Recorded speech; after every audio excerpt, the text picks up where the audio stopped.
¿Por qué?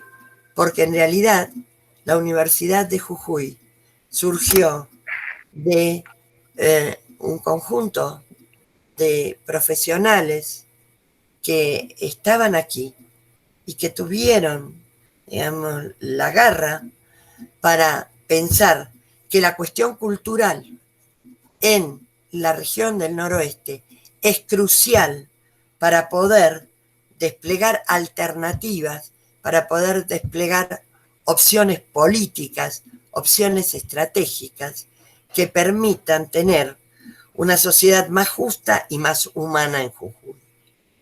Si esa fue la meta se fue desvirtuando y fueron apareciendo formas de academicismo.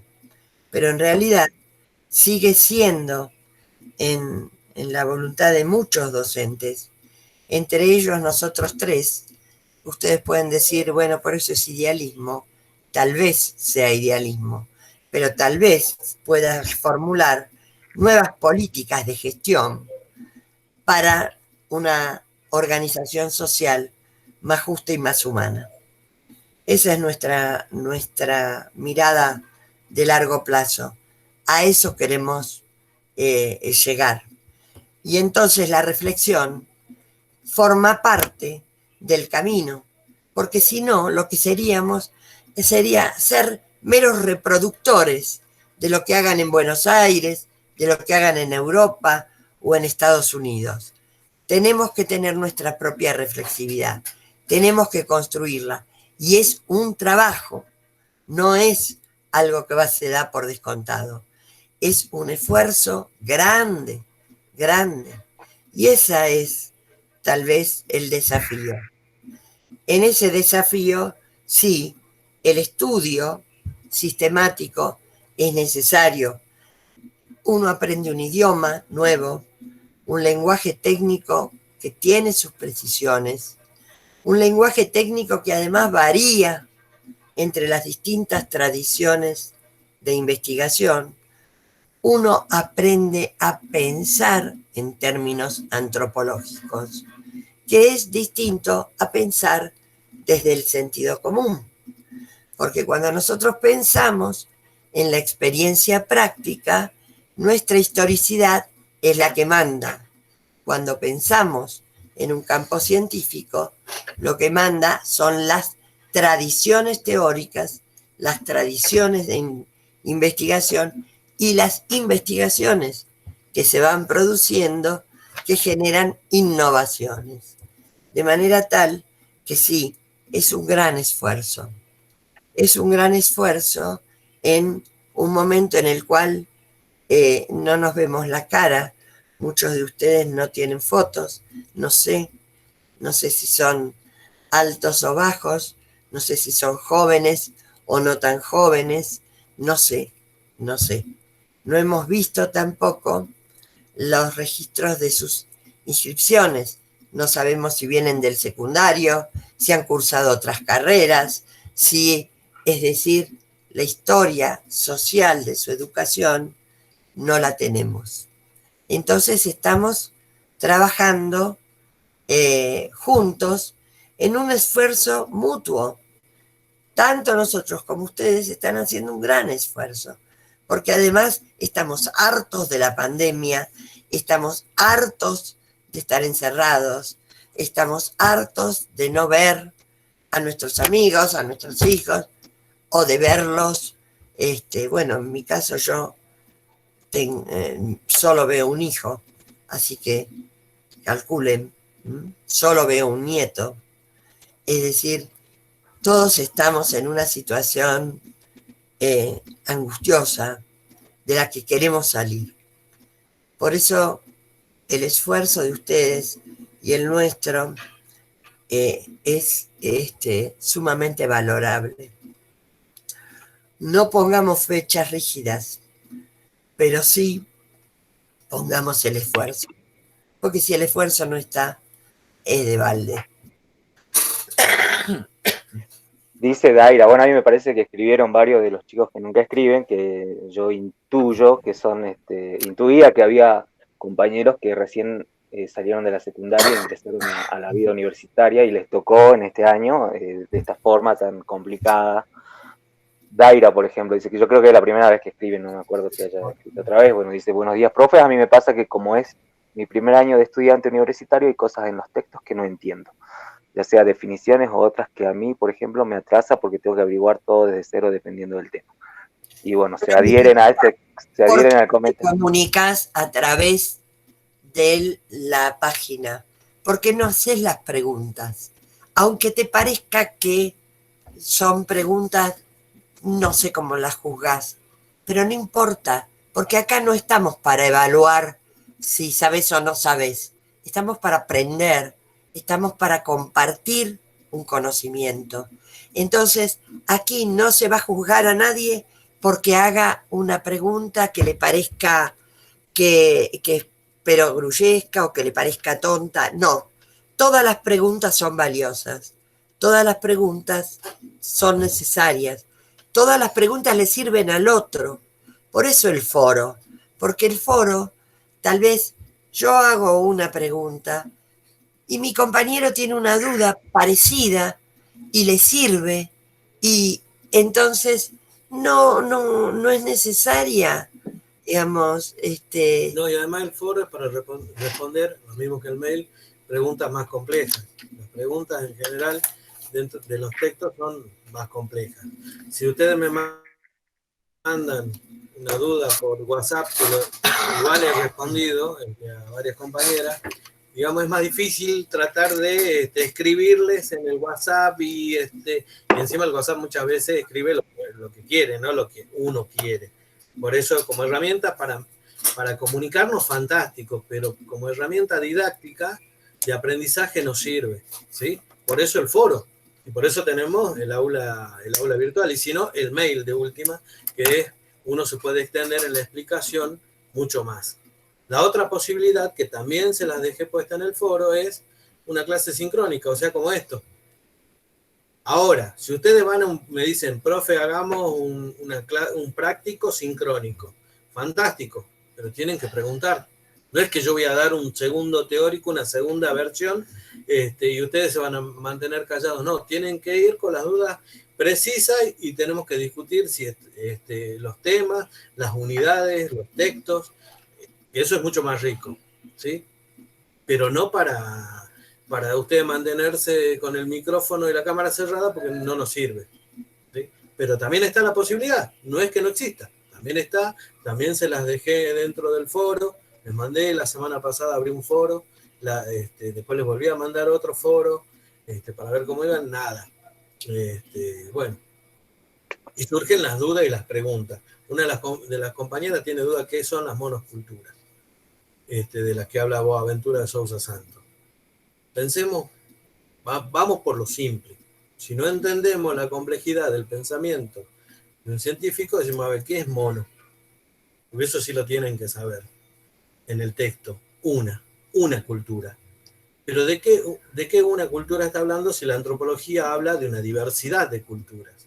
Está hablando de cómo se ha construido Occidente y cómo se ha proyectado Occidente hacia el resto del mundo, ¿sí? La narrativa de Occidente, o sea, la historia de Occidente, es la historia. Nosotros aprendemos en la escuela primaria, por ejemplo, historia de Europa, historia de muchos lugares, pero no nos referenciamos a nuestra propia historia y muchas veces desconocemos nuestra propia historia, sobre todo la local. Bueno, esa es la narrativa a la que se hace referencia Boaventura. Se ha construido un modelo, que es un modelo político, social y cultural hegemónico, ¿cierto? Entonces, todo se universaliza, todo lo que es de Occidente. Y todo lo que es particular, o sea, lo que es diferente, no existe. E incluso entra dentro de un grado de inferioridad. Lo que es interesante es pensar que la normalidad para el mundo y para la ciencia en general está en Occidente y todo lo demás es exótico. Entonces, ¿cómo se mira América Latina? Como parte del exotismo. y nosotros somos exóticos, primero somos personas antes que exóticos, antes que bárbaros, salvajes, incivilizados, primitivos, inferiores, subdesarrollados. Y esto que se dice para Occidente, de alguna manera, forma parte de la producción científica y se mira desde ese lugar de enunciación. Por eso nosotros insistimos en trabajar desde una tendencia latinoamericana antes que universalista, porque las tendencias universalistas ponen el foco en Occidente como centro del relato, como el relato que es bueno, como el relato que es verdadero.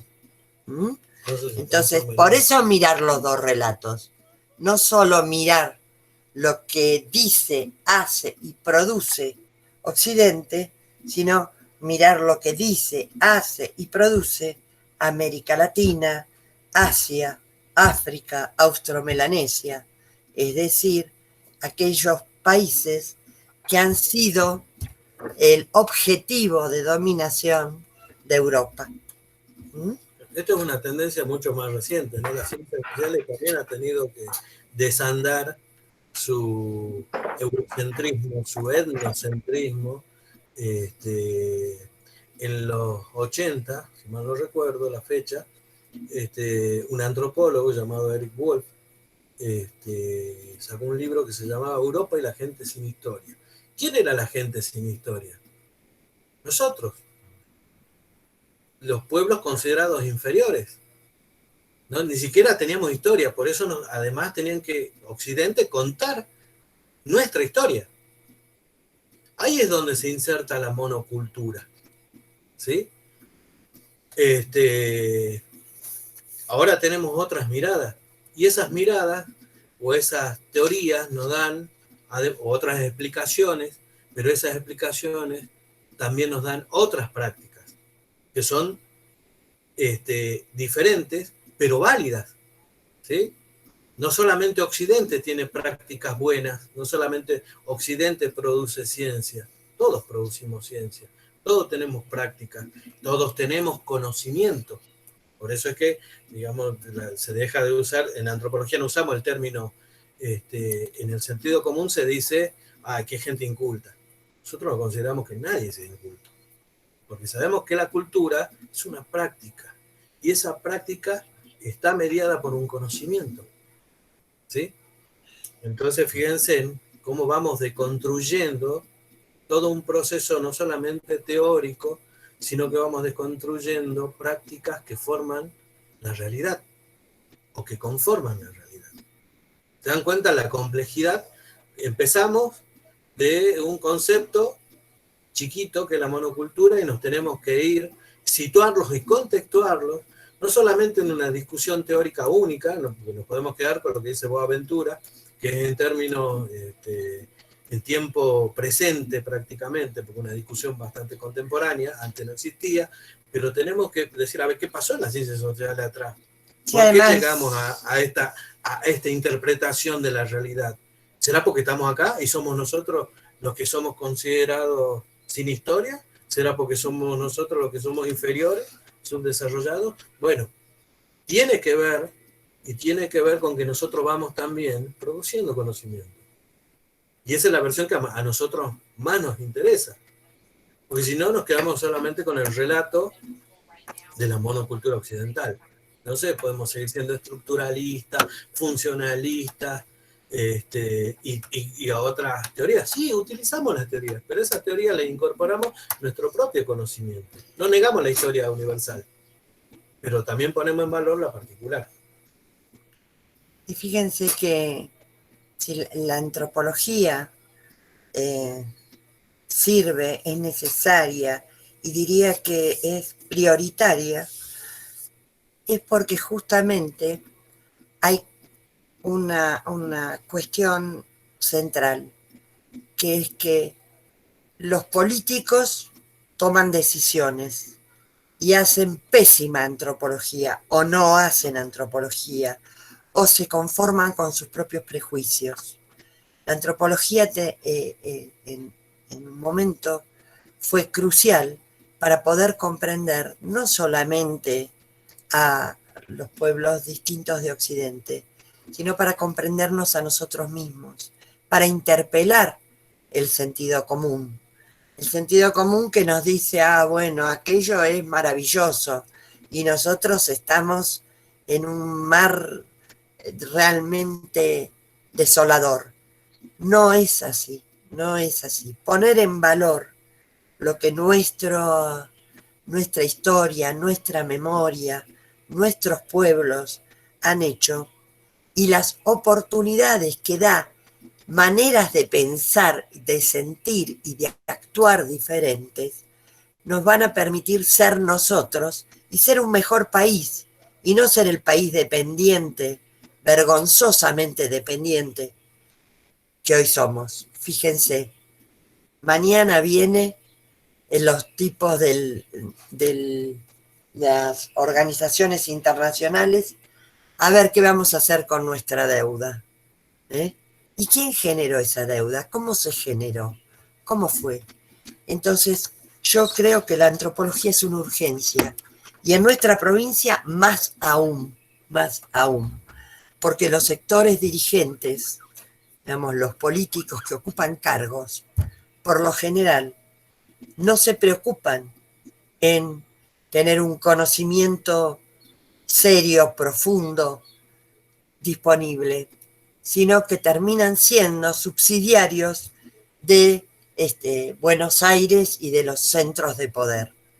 Y entonces nuestra provincia sigue en un estado de pobreza y en un estado de dependencia y produciendo, si se quiere, diferencias cada vez más agudas, produciendo daños medioambientales imposibles, produciendo unas desigualdades de género terribles que hoy tenemos que denunciar violentamente porque no puede seguir esto. Entonces, ¿qué provincia queremos? ¿Qué país queremos? La antropología puede contribuir a desarrollar otras miradas, puede interpelar el sentido común de la gente, puede enseñar caminos y la gente tomará sus decisiones, pero informada. Entonces, para mí la antropología es un rasgo de la mirada que tiene que tener no solo la gestión política, sino que tiene que tener cualquier individuo de cualquier sociedad. En ese sentido, es una urgencia, es imprescindible, es necesaria. Y sí, es cierto, el salto que hay entre el colegio secundario, Daira, y la universidad es inhumano, diría, es inhumano, porque todo el colegio secundario está siendo desarrollado más en la instrucción que en la reflexión, en replicar conocimientos disponibles antes que en reflexionar sobre esos conocimientos disponibles. Y es cierto que la universidad pretende que seamos reflexivos. Y entonces sí, es un costo el empezar a imaginar otras maneras de pensar el conocimiento, otras maneras de construir conocimiento, aunque nos equivoquemos, porque todos nos equivocamos. Entonces, el error forma parte de la producción de conocimiento. Hombre, en matemática calculamos el error. Fíjense, ¿por qué ponemos a prueba nuestros informes, nuestros trabajos? Porque justamente poner a prueba es lo que nos permite generar algún nivel de consenso y aproximarnos a la verdad. Entonces, sí, es un trabajo, pero es un trabajo que rinde sus frutos rápidamente, porque nos convierte en otras personas, nos convierte en gente que utiliza su capacidad crítica para construir su propio mundo, su propia vida cotidiana, desde otros lugares de reflexión, de enunciación. Vale la pena el esfuerzo. Les aseguro que vale la pena. Bueno, Malcu, no sé si vos tenés algo para agregar. No siguieron. No, sí, digo, no, coincido con la profe, es un esfuerzo que vale la pena hacer y que están ustedes en un desafío. Digo, Judith, Ezequiel, Magalí, ahí que están adhiriendo a las palabras de Daira. Y a ver, ¿cómo resolver el parcial? Yo estuve viendo de las 10 preguntas, yo identifiqué 6 preguntas que son muy puntuales. Van casi a cosas puntuales que dice el texto. Identifiqué 6 preguntas. Yo creería que esas más o menos es cuestión de buscar en dónde está, en qué parte del texto está y responderla. Obviamente siempre es mejor que ustedes hagan algún tipo de elaboración, pero son muy puntuales. ¿Qué es lo que está diciendo el autor? ¿Qué es cultura? ¿Qué es, qué es discriminación? ¿Qué es racismo? ¿Cuál es el concepto de etnocentrismo, de colonialismo? ¿Qué es el funcionalismo? ¿Qué es el evolucionismo? Son cosas muy puntuales. Yo creo que esas tienen que tratar de resolverse. Y hay otras que son más relacionales, que ahí sí tal vez pueden tener algún nivel de complicación, pero es importante que ustedes pregunten también. Bueno, yo leí, entendí esto, pero me cuesta relacionar, me cuesta responder, pregunten. No nos vamos a cansar de insistir en eso.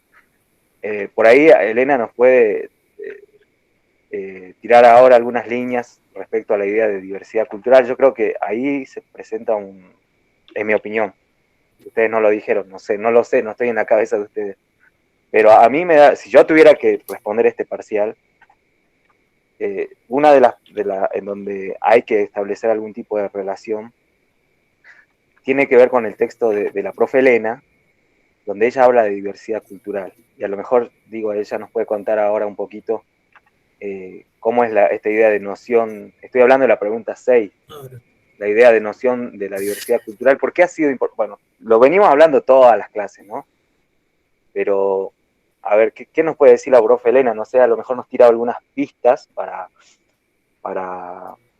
hacer una mejor elaboración, porque ahí es un poco producción de ustedes esa consigna. Hay algunos autores que han distinguido, particularmente me refiero al texto de Mauricio Boabén, que está subido en la página, en donde hacen una diferencia entre diversidad, diferencia y desigualdad, y desarrollan una cronología mostrando cómo la diversidad era el concepto con el que la antropología comenzó.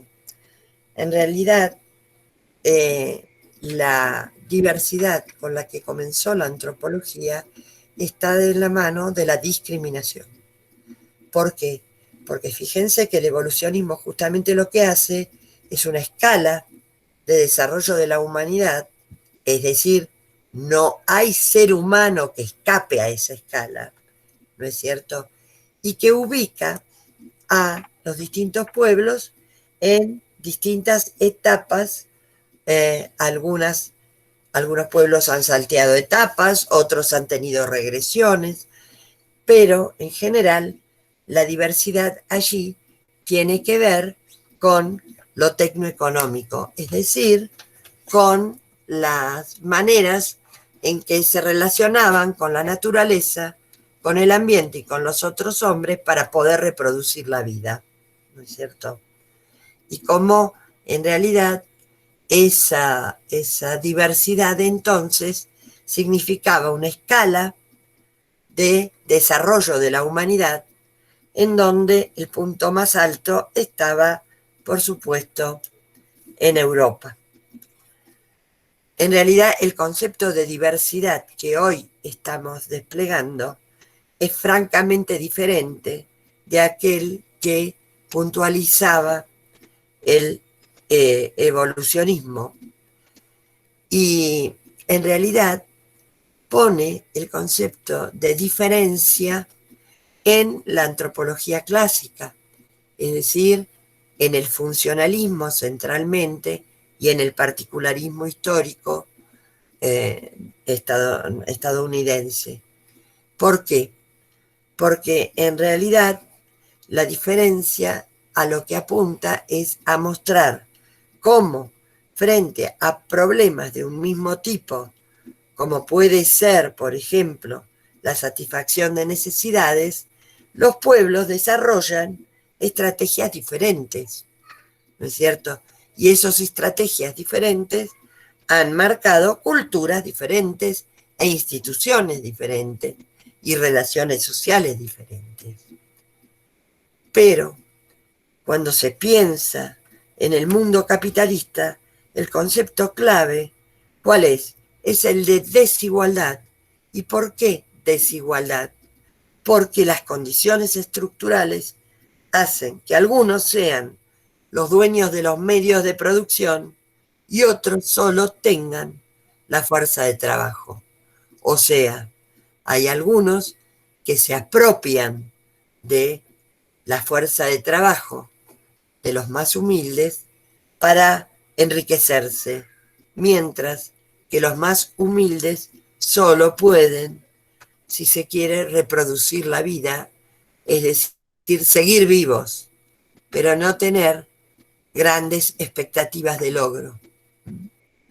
Claro, toda la mirada de Estados Unidos, el American Way of Life, después de la Segunda Guerra, que decía, vamos, podemos, todos podemos desarrollarnos, todos podemos, siempre y cuando no se viera que para que hubiese países desarrollados, había países que eran menoscabados en sus posibilidades, y entonces se los nombraba con el término eufemístico de subdesarrollados.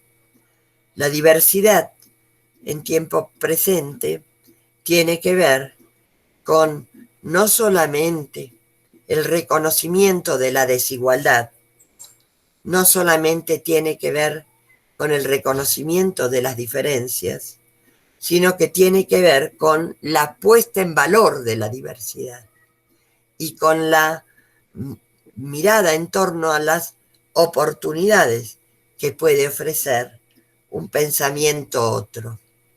No sé si con eso aclaro un poquito o oscurezco, Malcu. ¿Vos qué decís? A mí me quedó clarísimo, digamos, cómo en realidad la diversidad no es un concepto fijo, ¿no? No es una idea sólida, sino que es una idea con la que ha ido evolucionando, ha ido cambiando en función del contexto histórico, en función de cómo se pensaba la sociedad y en función de quién también, de quién pensaba, ¿no? A esa diversidad. Por eso es el concepto clave, central de la antropología, que también es una idea teórica, ¿no? Sobre todo, es una construcción teórica la idea de diversidad. Y ha sido cambiante, eso es importante. Sí. Veremos cómo lo reflejan ellos en su escrito, pero me parece que quedó muy claro cómo ha ido cambiando esa idea. No sé, chicos, si algunos tienen más dudas. Perdón. Dudas, preguntas, todo lo que quieran. ¿Es ahora o nunca, me parece? Claro, aprovechan ahora, estamos la pregunta 1. ¿Quién tiene dudas sobre la pregunta 1, chicos? ¿Cuál es el eje disciplinar de la antropología? Es la pregunta de una. ¿Cómo la sociedad que estudiaba? Bueno, es una pregunta relativamente sencilla que está en Menéndez, digamos, ¿no? El eje disciplinar de la antropología. Sí, y qué sociedades estudió la antropología, eso lo charlamos al principio. Cómo en realidad la antropología surge en el contexto colonialista y se pregunta sobre todo, realiza sus preguntas a partir de un sentimiento de alteridad respecto al otro diferente, a la otredad cultural diferente, no europeo, no occidental, y esa va a ser una de las principales diferencias con la sociología, ¿no? Entonces, cómo construye su objeto de estudio, ¿no? A fines del siglo XIX, cuando están surgiendo además otras ciencias, ¿no? Cuando la sociología también está surgiendo como ciencia, y cómo se diferencia, y cómo también ahí pueden echar con lo que dice Lévi-Strauss, cómo era importante, les daba una seguridad a los primeros antropólogos esta cuestión de que las sociedades que estudio son sociedades distintas, porque la situación de extrañamiento, de lejanía, ¿no? De lejanía cultural, de lejanía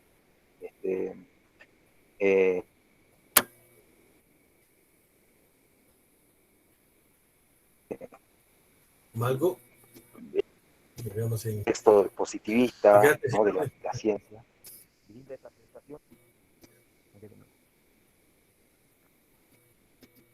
¿Escuchan?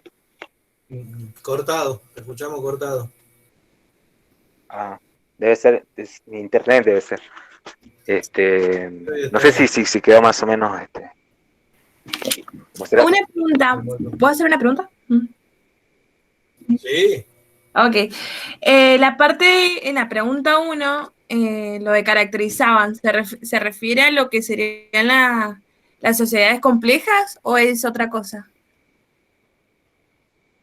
¿Cómo? No entendí tu pregunta, ¿qué era? Pero en la pregunta 1, que dice, ¿cómo se caracterizaban a las sociedades que estudiaban la ciencia antropológica? ¿Eso se refiere a las sociedades complejas después de la Segunda Guerra Mundial? ¿Cómo? Bueno, después de la Segunda Guerra Mundial, que después de la Segunda Guerra Mundial sí cambia la historia. Pero en realidad, ¿cómo empieza el estudio de la antropología? ¿A qué sociedades estudia la antropología? Y tienen que entender y tener en claro ese panorama histórico, ese proceso histórico. La antropología comienza estudiando los pueblos primitivos, ¿sí? Los denominados pueblos primitivos. Esto de lo que le estuvo hablando Malco, que es la otredad cultural, ¿sí? Lo totalmente exótico, totalmente diferente a Occidente. Occidente no puede estudiarse a sí mismo, o sea, la antropología nunca miraría a Malinowski, nunca pretendería hacer un proyecto de investigación, pongámosle como ejemplo, sobre la cultura inglesa.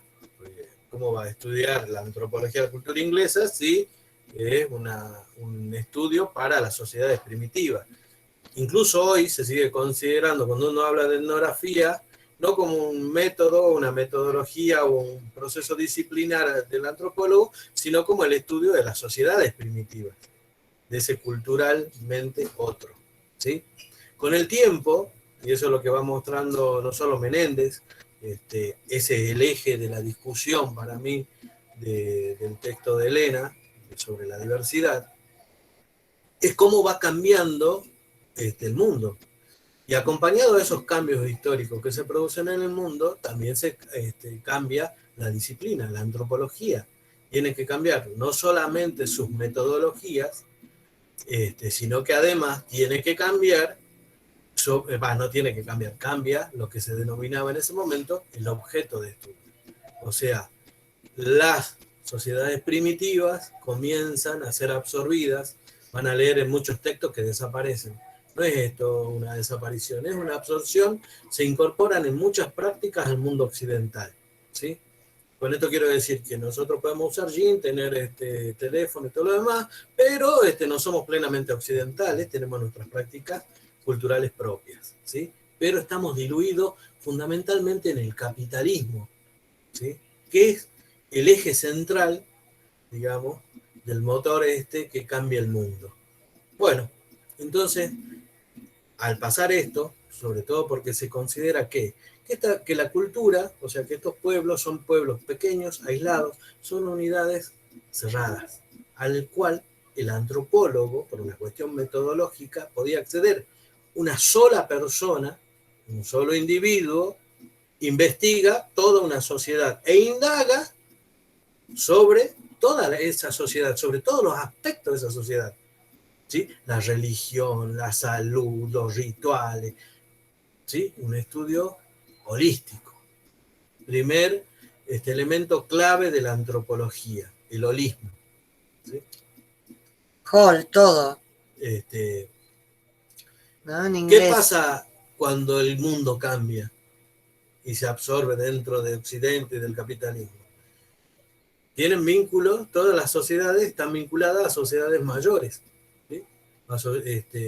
Y se complejizan las relaciones. Y un elemento que la antropología hasta ese momento, pongamos el funcionalismo, el evolucionismo, o el funcionalismo mismo, no miraba todavía los cambios, ¿sí? Les interesaba más el funcionamiento interno que los vínculos externos de las sociedades, de las culturas. ¿Sí? Bueno, esto cambia totalmente. Al cambiar, la antropología entra en una crisis, eso lo van a ver no solamente en teoría e historia de la antropología, también lo vemos en etnografía, en una crisis que se cree que va a desaparecer la antropología como ciencia, porque si las sociedades, las cuales eran el objeto de estudio de la antropología, ya no están, o se han diluido en algo mayor, ¿qué va a ser la antropología? Entonces comenzamos a hablar de las antropologías de las sociedades complejas. Pero antes de transformarse en antropología de las sociedades complejas, digamos, en todo este proceso también tenemos que pensar que ya ha cambiado la teoría, ¿no? Cambió el evolucionismo, cambió el funcionalismo, el funcional estructuralismo, estamos ya en camino hacia el estructuralismo, que tienen otras interpretaciones de la realidad, ¿sí? ¿Qué empieza abordando esa transición de la antropología? Esto se lo estoy comentando a grandes rasgos, ¿no? Las llamadas o denominadas antropologías del campesinado, porque seguían teniendo todavía estas características, o se pensaba que tenía estas características de unidad cerrada, sociedades aisladas, pequeñas, entonces podía el antropólogo solo abordar todos estos aspectos de la vida de ese grupo social. Con el tiempo vuelve a cambiar este proceso y la antropología se hace cada vez más compleja y empieza a abordar su propia cultura. Occidente, si bien es cierto, la antropología occidental, Europa, Estados Unidos, no es todavía sigue siendo una antropología en algunos casos positivista y sigue buscando un exótico y sigue trasladándose hacia nuestros continentes y hacia otros como África para mirar estas culturas diferentes. En el mundo cambia y muchos empiezan a registrar su propia sociedad. Nosotros, como latinoamericanos, ¿cierto? Porque además también deja ser de uso exclusivo la antropología de Occidente. Surgen otras antropologías. Surgen las antropologías latinoamericanas, surgen las antropologías africanas, surgen más recientemente las antropologías orientales. ¿Sí? Entonces ya no es una sola forma de producción del conocimiento antropológico. Existen otras variables, y esas variables, sobre todo la latinoamericana, y hablamos nosotros la latinoamericana, fundamentalmente porque nuestro contexto somos latinoamericanos, y es lo que sabemos, ¿no es cierto? De las otras conocemos, pero bueno, las escuelas teóricas, el desarrollo y demás, depende, bueno, mucho de ese contexto. Comenzamos estudiando nuestras propias sociedades. No salimos a buscar un otro exótico, diferente, cultural, otro cultural, ¿no es cierto? Cambia el juego de la antropología. Entonces tenemos que investigar fundamentalmente no solamente temas dentro de nuestra sociedad. Cuando nos referimos a temas, es hacer una ciencia básica, la cual aporta conocimiento para la propia académica, sino que comenzamos además a mirar problemas de nuestra sociedad. Problemas que además, digamos, podemos ofrecer soluciones. Estamos pensando en una ciencia aplicada, ¿sí? En rigor de verdad, también se puede decir que siempre la antropología ha generado un conocimiento aplicado, si pensamos nuestro origen colonialista, ¿sí? Entonces, todo ese proceso, se dan cuenta que es todo un proceso histórico y un proceso de complejidad científica, en el cual iniciamos, qué sé yo, con los antropólogos, la etapa precientífica, que denominamos, o que se denomina, que se empieza con los antropólogos de gabinete, donde mandaban los grandes cuestionarios con funcionarios coloniales, con gente que viajaba, viajeros y demás, y traían los cuestionarios, que muchas veces los respondían ellos mismos, ni siquiera las personas o los grupos sociales diferentes, a una antropología basada con una identidad de hacer trabajo de campo, de recolectar información de primera mano, ¿sí? Y esa identidad que sigue existiendo, gracias a Dios, que es el fuerte de la antropología, también se va cambiando, porque ya no es para ir a hacer trabajo de campo en espacios distintos geográficas y culturalmente, sino para etnografiar la propia sociedad. Cambia la metodología, cambia el pensamiento, ¿sí? Fundamentalmente también cambian los antropólogos. Esa es la dinámica sociocultural, y todo esto impactado por la economía, o sea, por el capital. Los contextos cambian y van cambiando históricamente, y la antropología se tiene que ir adaptando. Entonces, qué sé yo, nosotros si tenemos que dar una definición de antropología, yo me acuerdo cuando yo empecé a estudiar, decía, la antropología es el estudio del hombre en todo tiempo y lugar. Del hombre. Primero, ya estamos en nuestro tiempo, no si es del hombre, que no estudiamos mujeres, nos empezamos a cuestionar la cuestión de género, o sea, es el estudio de la humanidad en todo tiempo y espacio. Por eso tiene diferentes ramas, ¿cierto? Por eso la antropología social tiene subcampos que abordan múltiples aspectos de la realidad y de la cultura. Y para estudiar el pasado tenemos la arqueología, que también tiene sus subcampos, subdisciplinas, ¿sí?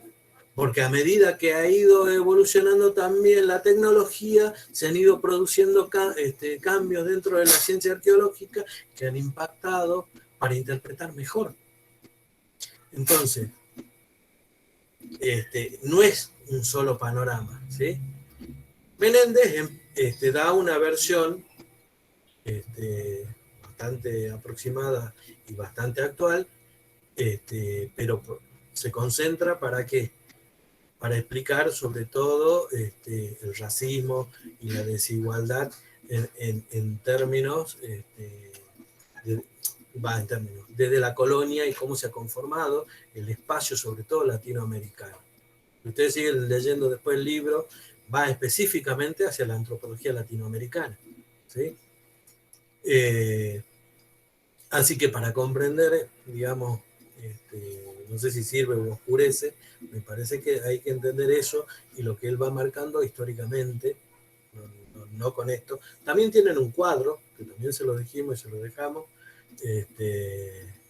está en el PowerPoint de la clase y está en una de las solapas de información del aula virtual, donde están estos periodos, donde nos tomamos el trabajo de armar a qué se denomina antropología clásica, cuál es el objeto de estudio, cuál es el contexto, porque siempre hay que interpretar la antropología a la luz del contexto. O sea, no es lo mismo el siglo XIX, principios del XX, y como ya han visto, después de la Segunda Guerra Mundial, se produce un gran cambio, no solo a nivel mundial, sino dentro de la ciencia antropológica.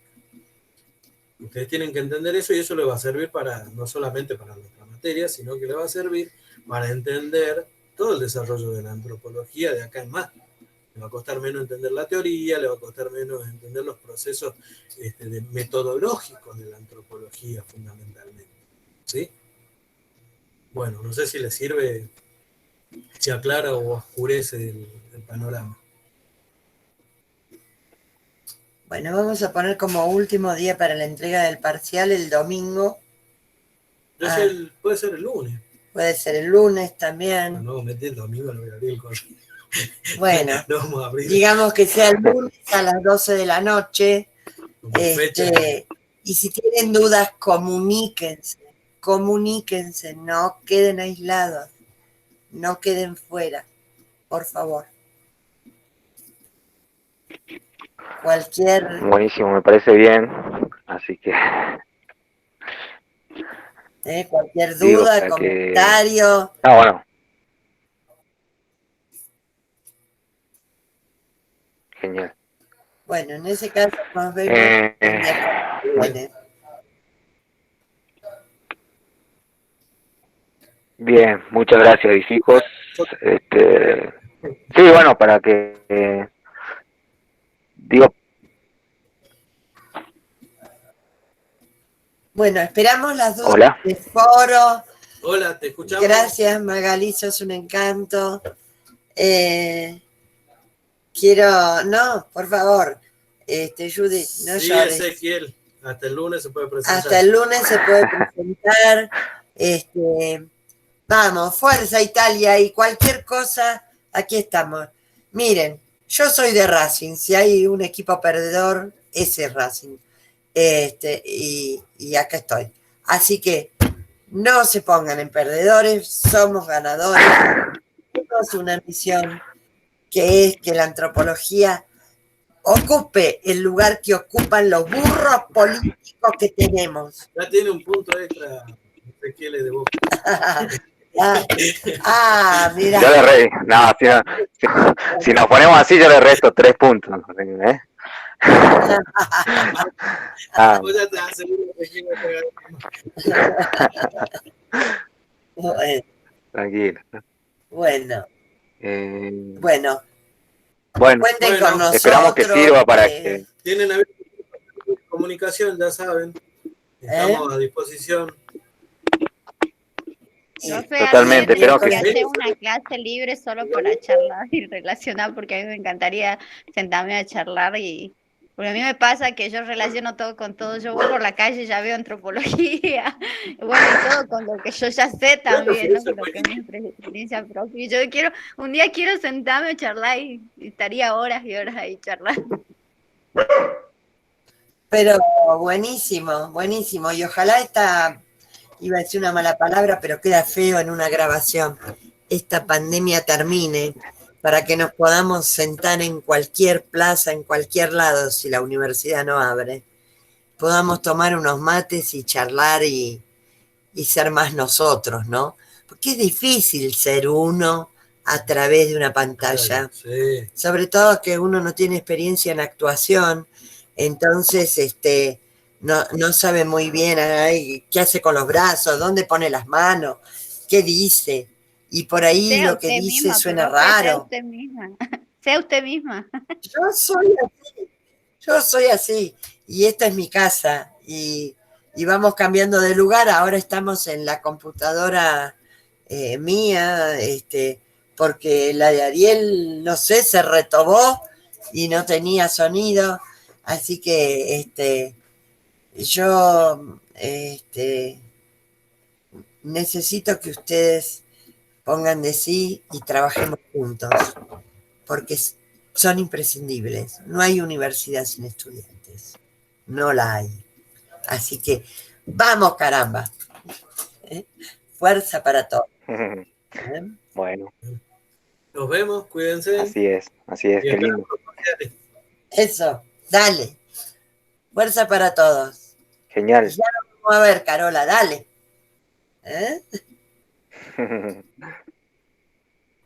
Abrazos a todos, nos vemos. Esperamos las consultas. Chau. Ahora este es el miércoles. El miércoles nos vemos en estos encuentros lindos, cada vez más lindos. Dale. Chau, Kiara. Nos vemos, Judith. Vamos, Janina. Póngale garra. Sí. No te